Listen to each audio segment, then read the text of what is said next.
আসসালামু আলাইকুম। মুশফিকুর সালেহীন আমন্ত্রণ জানাচ্ছি এনটিভির মধ্যাহ্নের খবরে।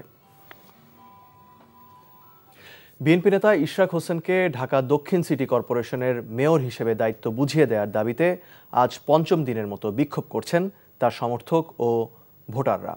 সকাল থেকে ঢাকা দক্ষিণ সিটি কর্পোরেশনের সামনে অবস্থান নেন ইশরাক হোসেনের কর্মী, সমর্থক ও ভোটাররা।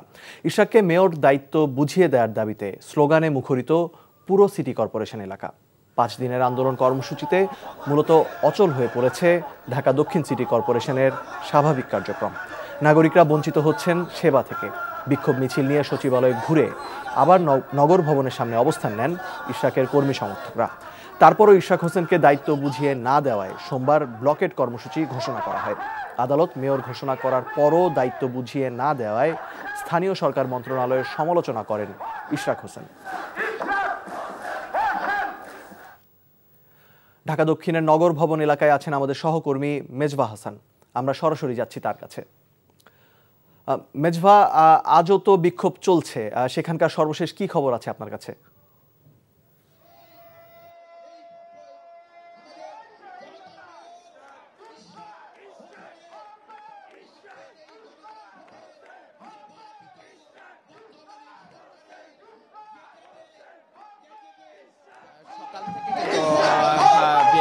ইশরাক আহমেদের নেতাকর্মীরা এখানে অবস্থান নিয়েছেন পূর্ব ঘোষণা অনুযায়ী।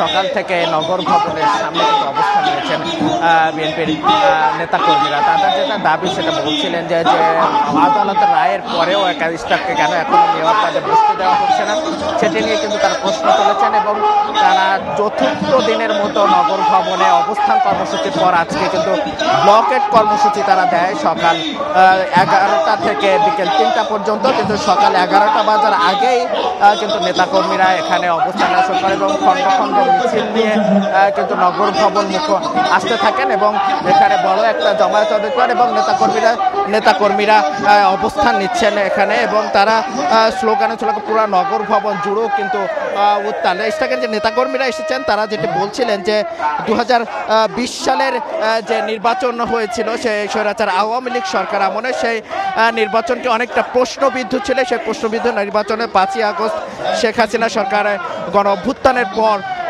শেখ হাসিনা পালিয়ে যাওয়ার পর যে আদালতের রিট করেছিল ইশরাক এবং সেই আদালতের ভিত্তিতে কিন্তু মেয়র পদে সে নির্বাচিত হয়েছেন বলে আদালত এটা ঘোষণা করে। তারপর আদালতের রায়ের পরেও কেন তাকে বসতে দেওয়া হচ্ছে না সেই প্রশ্ন কিন্তু তুলেছেন এবং অন্তর্বর্তীকালীন সরকারের স্থানীয় সরকার ও উপদেষ্টা আসিফ মাহমুদ ভুঁইয়া কেন এখনো পর্যন্ত এটা নিয়ে গড়িমসি করছেন সেটি নিয়ে প্রশ্ন তুলেছেন এবং আসিফ মাহমুদ ভুঁইয়ার পদত্যাগ কিন্তু দাবি করেছেন এবং নগর ভবনের সামনে এই মেন ফটকের সামনে পুরা রাস্তা জুড়ে কিন্তু অবস্থান নিয়েছেন নেতাকর্মীরা, যার কারণে কিন্তু এদিকে চাংখার ফুল থেকে শুরু করে এদিকে গুলিস্তান মোড় পর্যন্ত পুরো রাস্তা কিন্তু ব্লক হয়ে আছে। অনেক ক্ষেত্রে কিন্তু সাধারণ মানুষের যান চলাচলে কিছুটা বিঘ্ন ঘটছে। একই সাথে নগরের কার্যক্রম কিন্তু বন্ধ আছে, নগর ভবন কার্যক্রম বন্ধ আছে, যার কারণে তারা সেবাগৃহীতা হাঁটছেন, তারা কিন্তু বিঘ্ন ঘটছে অনেক ক্ষেত্রে সেবাগৃহীতা। যারা নগরবাসী আছেন এবং যারা এখানে অবস্থান নিয়ে আন্দোলন পালন করছেন সবার কিন্তু দাবি এই ঘটনার সুষ্ঠু দ্রুত একটি সমাধান হোক এবং সমাধানের মাধ্যমে নগরের স্বাভাবিক কার্যক্রম সেই স্বাভাবিক কার্যক্রম যেন দ্রুতই ফিরে আসে সেই দাবি কিন্তু তারা করছেন এবং যে যান চলাচলের যে বিঘ্নতা ঘটছে অনেক ক্ষেত্রে এই যান চলাচল নেতাকর্মীরা কিন্তু এই অবস্থা নিয়েছেন এবং যান চলাচলের অনেকটা বিঘ্ন ঘটছে এবং নগরের যারা সেবাগৃহীতা আছেন তারা কিন্তু চাচ্ছেন যে এটা একটা সহজ সমাধান হয়ে দ্রুতই নগরের সেবা কার্যক্রম দ্রুত সমাধান হোক এবং নগরের সেবা কার্যক্রম স্বাভাবিক হোক। এই ছিল নগর ভবন থেকে সবশেষ। মুশফিক, জানছিলাম নগর ভবন থেকে বিক্ষোভ কর্মসূচির খবর। রাজধানীর ভাটারা থানার শিক্ষার্থী এনামুল হক হত্যা চেষ্টা মামলায় ঢাকাই সিনেমার নায়িকা নুসরাত ফারিয়াকে কারাগারে পাঠানোর আদেশ দিয়েছেন আদালত। তবে পুলিশি প্রতিবেদন দেয়া সাপেক্ষে আগামী 22 মে জামিন শুনানির দিন ধার্য করা হয়েছে। সকালে ঢাকার মেট্রোপলিটন ম্যাজিস্ট্রেট সারা ফারজানা হকের আদালত এ আদেশ দেন। এর আগে নুসরাত ফারিয়াকে আদালতে হাজির করেন ভাটারা থানার এসআই মোহাম্মদ বিল্লাল ভুইয়া। এরপর মামলার সুষ্ঠু তদন্তের স্বার্থে তাকে কারাগারে আটকে রাখার আবেদন করেন। এ সময় আসামি পক্ষ তার জামিনের আবেদন জানায়। রাষ্ট্রপক্ষের কৌঁসুলি জামিনের বিরোধিতা করেন। শুনানি শেষে তাকে কারাগারে পাঠানোর আদেশ দেন বিচারক। গতকাল রবিবার থাইল্যান্ডে যাওয়ার চেষ্টাকালে ঢাকার হজরত শাহজালাল আন্তর্জাতিক বিমানবন্দর থেকে নুসরাত ফারিয়াকে আটক করে পুলিশ। অর্থনীতিতে যদি স্বস্তি না থাকে তাহলে কোনো সংস্কার কাজে আসবে না বলে মন্তব্য করেছেন সেন্টার ফর পলিসি ডায়ালগ সিপিডির সম্মাননীয় ফেলো ডক্টর দেবপ্রিয় ভট্টাচার্য। অর্থনৈতিক সংস্কারের ক্ষেত্রে সরকারের সমন্বয়, স্বচ্ছতা ও সহযোগিতার অভাব রয়েছে বলেও মনে করেন তিনি। সকালে রাজধানীর একটি হোটেলে এসডিজি বাস্তবায়নে নাগরিক প্ল্যাটফর্ম আয়োজিত আগামী বাজেট নিয়ে আলোচনায় এসব কথা বলেন তিনি। বলেন, বাজেট প্রণয়নের ক্ষেত্রে সরকারের পক্ষ থেকে বিভিন্ন পর্যায়ে সবার সাথে আলোচনা করা দরকার ছিল। আলোচনায় বক্তারা বলেন, অর্থনীতি পরিচালনার ক্ষেত্রে সরকারের মধ্যবর্তী কোনো পরিকল্পনা নেই। আগামী বাজেটে কর্মসংস্থান বাড়ানোর পাশাপাশি শিক্ষা ও স্বাস্থ্য খাতে গুরুত্ব দিতে হবে।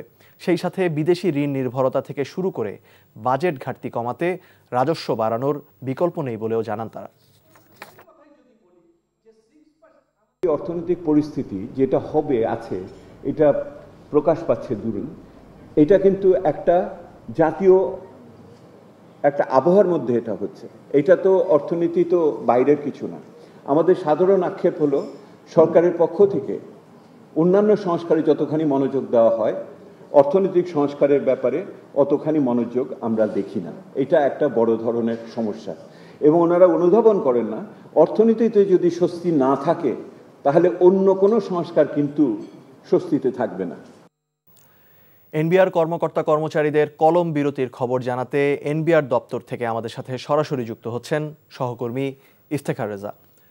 ইফতেখার, আজও তো কলম বিরতি চলছে, কয়টা পর্যন্ত চলবে কর্মবিরতি? সরকারের দিক থেকে কোনো যোগাযোগ করা হয়েছে কিনা এদের সাথে?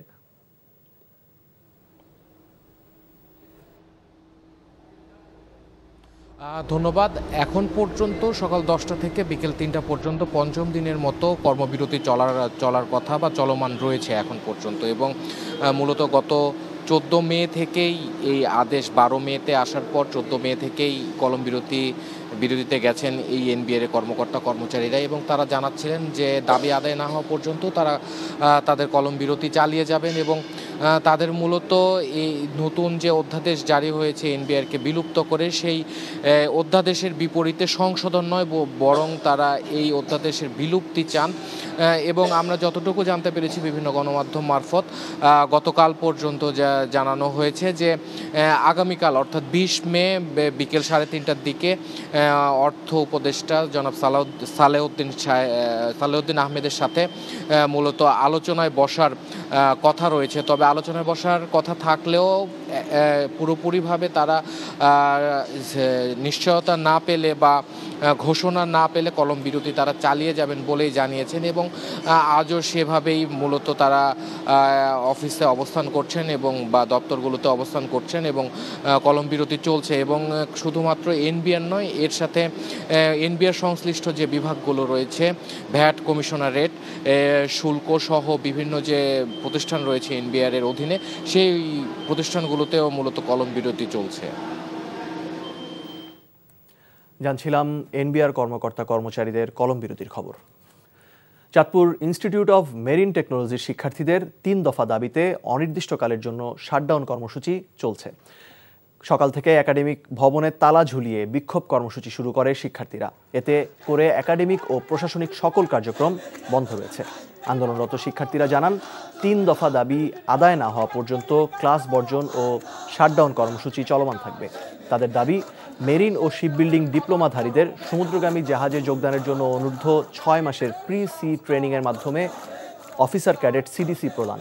কর্তৃপক্ষ এই সকল দাবি না মানলে অনির্দিষ্টকালের জন্য কর্মসূচি বহাল থাকবে বলেও হুঁশিয়ারি দেন শিক্ষার্থীরা। চাঁদাবাজি ও দুর্নীতির অভিযোগ এনে বৈষম্য বিরোধী ছাত্র আন্দোলনের রংপুর জেলা ও মহানগর কমিটির 16 নেতা পদত্যাগ করেছেন। বৈষম্য বিরোধী ছাত্র আন্দোলনের রংপুরের কয়েকজন শীর্ষ নেতার বিরুদ্ধে দুর্নীতি, চাঁদাবাজি, টেন্ডারবাজি, জমি দখল, নিয়োগ বাণিজ্য সহ বিভিন্ন অভিযোগ করে পদত্যাগের ঘোষণা দেন 16 নেতাকর্মী। এ সময় এ প্ল্যাটফর্ম ছাড়ার ঘোষণা দেন আরও অর্ধশতাধিক কর্মী। রংপুর জেলা শিল্পকলা একাডেমি চত্বরে গতরাতে সংবাদ সম্মেলন ডেকে তারা পদত্যাগের ঘোষণা দেন।